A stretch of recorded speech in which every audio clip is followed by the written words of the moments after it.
నేనైతే ఫ్యామిలీతో జోగులాంబ టెంపుల్కి బయలుదేరాను. మన హైదరాబాద్ నుంచి అరౌండ్ మనకు 170 కిలోమీటర్స్ అలా పడుతుంది.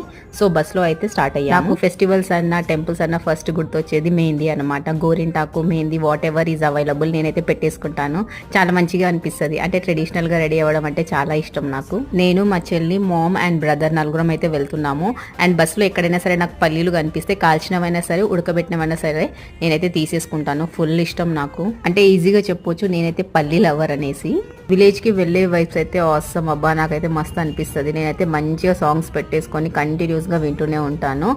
ఆ నేచర్ ని ఎంజాయ్ చేస్తూ, లొకేషన్స్ కూడా సూపర్ గా ఉంటాయి విలేజ్ సైడ్. అవన్నీ చూస్తూ మస్తు ఎంజాయ్ చేస్తా. అక్కడ ఎంట్రీ కాగానే మేము ఫస్ట్ చూసిన పంట ఇది. దీని పేరు అసలు ఏంటో తెలీదు. వేరే వాళ్ళని అడిగితే వాళ్ళు చెప్పారు పొగాకు పంట అనేసి. వామో ఇంతగానో పండిస్తున్నారా విలేజెస్ లో అని షాక్ అయిపోయినాం అసలు. ఫైనల్లీ మేమైతే టెంపుల్ కి రీచ్ అయిపోయాము. దీని మీద ఒక లాంగ్ వీడియో అయితే పోస్ట్ చేస్తాను గైస్.